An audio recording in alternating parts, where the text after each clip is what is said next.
All right, it's week 16 and you're 1 or 2 wins away from the championship. And of course, tight end is trying to ruin everything. We're chasing targets, touchdowns, and sanity. Let's get into the week 16 tight end rankings. What's up, Headliner Nation? My name is Brad, the Rankings King. And before we dive into this week's rankings, just a reminder that these are the consensus rankings from the Headliners team. And for more detailed analysis, make sure to check out the start-sit videos from Kyle already posted this week. And if you want even more breakdowns each week, join the Fantasy Headliners community by hitting that join button below. That's going to get you access to extra rankings like flex, kicker, defense, and a spot inside of our Discord. All right, let's take a look at our hits from week 15. And we start out with Kyle Pitts. And listen, nobody is happier about Kyle Pitts peaking in late season form than Jake. Dude said all off season that Pitts was going to be a top 12 tight end this year. And after last week, that's for sure happening. And then we've got Travis Kelce. And even in a must-win game for Kansas City, we put Kelce all the way down at tight end 11, and he finished right there at tight end 10. And then what about Theo Johnson? We had him as a waiver wire pickup and a top 15 option last week, and he finished at tight end 12. Okay, but what about our misses? And we start with Isaiah Likely, and don't even get us started how the best matchup on earth for tight ends resulted in 0 targets for Likely after getting 6 in each of his previous 2 games. And then what about Colby Parkinson? And the dude is so hot right now. He's even getting credit for touchdowns when he's down a yard short of the goal line. We missed him, had him way too low. And then what about Darren Waller? And Waller remains a touchdown or bust guy, but apparently he's in full touchdown mode right now, and we obviously had him way too low. All right, that's it for week 15. Now let's turn the page to week 16. In tier 1, we've got Trey McBride, George Kittle, Dallas Goedert, and Kyle Pitts. Topping the list as usual, we've got Trey McBride, and McBride is having one of the best fantasy seasons from a tight end in a long time. He has 75 more points than the tight end 2 overall, and he crushed a tough Houston defense last week, so there's no reason that he can't do something similar against Atlanta.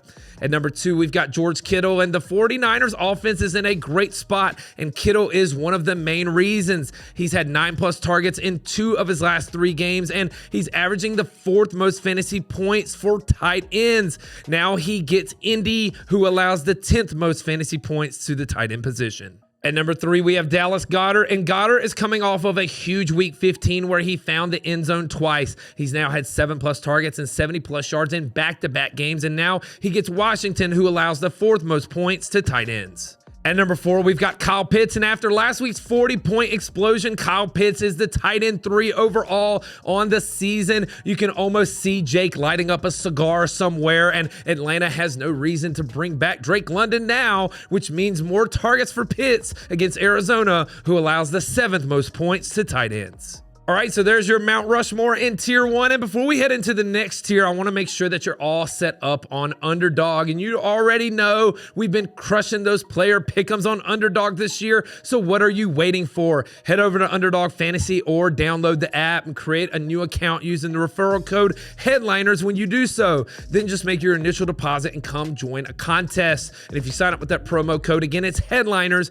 you'll get access to all of the promos that Underdog offers weekly. And check this out. Once you play your first $5, they're going to give you $75 in bonus funds. So you play 5, you get 75. It's that easy. And don't forget that Jake is also going to be breaking down the best picks weekly in a show on Fridays. Links to join are in the description, and we look forward to playing with you this week. All right, let's move it on to tier 2. And we've got Colby Parkinson, Dalton Schultz, Brock Bowers, Darren Waller, Tyler Warren, Travis Swift-Kelce, and Dalton Kincaid. At number 5, we have Colby Parkinson, and Parkinson has to be one of the hottest tight ends in football. He's had 6 touchdowns over his last 6 games and could see a bump in targets this week with Adams injured. What's even better is that Seattle allows the 6th most points to tight ends. At number 6, we have Dalton Schultz, and Schultz is coming off of his best game of the season. He's up to tight end 10 overall on the year, and he's now had 8+ targets in 5 of his last 7, and Goddard torched this Vegas defense last week. At number 7, we have Brock Bowers, and this is the time that we need Bowers to shine, but below average QB play in a below average offense against Houston is not exactly a smash spot. McBride did crush Houston last week, but Brock hasn't crushed anything really since week 9. At number 8, we have Darren Waller, and breaking news, but Tua Tagovailoa has been benched and rookie Quinn Ewers will be starting, and this throws a big question mark into what happens with Darren Waller. The matchup against Cincinnati is perfect, but relying on an unproven rookie adds a ton of risk here. At number 9, we have Tyler Warren, and after just 1 week with Phillip Rivers, I think that we can see that the ceiling of Warren is going to be a little bit lower for the remainder of the season. Rivers just won't push the ball downfield as much as Daniel Jones. At number 10, we have Travis Swift-Kelce, and the Chiefs have been eliminated, and Mahomes won't be on the field until next year. And honestly, it feels like the Eras Tour is over. That makes it truly hard to trust Kelce in a game that doesn't really matter against the Titans. At number 11, we have Dalton Kincaid, and it's not that tight ends aren't being targeted in the Buffalo offense. It's the fact that Dawson Knox is taking away a ton of potential production from Dalton Kincaid. That's more of an issue here than the matchup. All right, now let's move it on to tier 3. We've got Colson Loveland, Brenton Strange, Theo Johnson, and Mike Gesicki. At number 12, we've got Colson Loveland, and with injuries to Odunze and Burden, we could see Loveland with a large role. He's had at least 8 fantasy points in 3 of his last 4 games, and now he gets a home game against Green Bay, who he scored a touchdown against 2 weeks ago.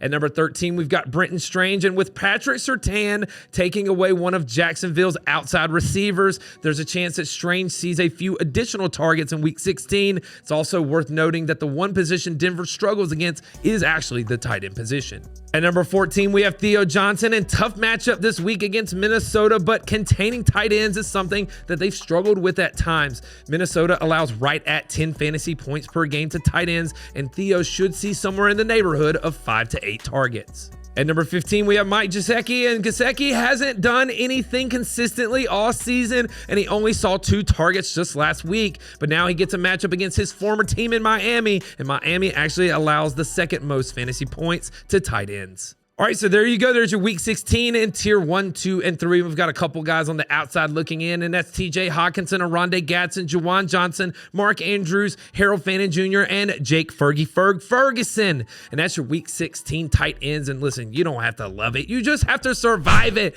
Good luck this week, Headliner Nation. Let's go get a championship. Analytics off the chain.